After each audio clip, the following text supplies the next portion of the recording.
Eh bien, salut à tous et à toutes et bienvenue sur la preview de la 13e étape du Tour d'Italie 2018.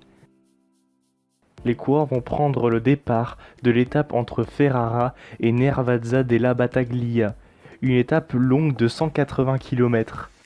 Ferrara a déjà été ville étape du Tour d'Italie à nombreuses reprises, en 1919, 1932, 1933, 1934, 1936, 1940, 1950, ainsi que 1957.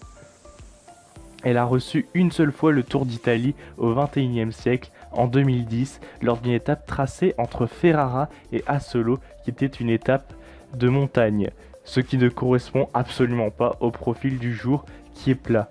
À cette époque, c'était le requin de Messine Vincenzo Nibali qui s'était imposé en solitaire devant son équipier Ivan Basso. Michele Scarponi avait pris la 3e place. Quant à Nervazza della Battaglia, elle n'a encore jamais reçu de départ et aucune arrivée du Tour d'Italie. Comme je l'ai dit précédemment, le profil du jour est bien plat.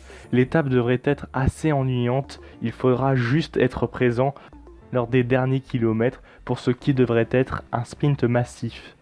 Malgré une cote répertoriée en 4e catégorie au nom de Montello en fin d'étape, elle ne devrait pas trop influer le final qui arrive 20 km plus loin. Les sprinters sont donc ultra favoris au vu des performances de ce Tour d'Italie avec 2 victoires de Viviani et une victoire de Bennett. Ils seront donc à nouveau les 2 favoris lors de cette étape. Jakub Maresco ayant lui abandonné il y a quelques jours. Merci de m'avoir écouté, n'hésitez pas à indiquer le nom de votre favori pour cette étape dans les commentaires, ainsi que de réagir en rapport avec la vidéo. Dans la description se trouve notre compte Twitter où notre équipe de rédacteurs poste régulièrement les résultats des courses. Il y a également notre site internet où sont disponibles nos interviews ainsi que reportages, mais aussi un Discord où vous pouvez entrer en contact avec nous. Et moi je vous dis à demain pour la suite des previews de ce Tour d'Italie 2018.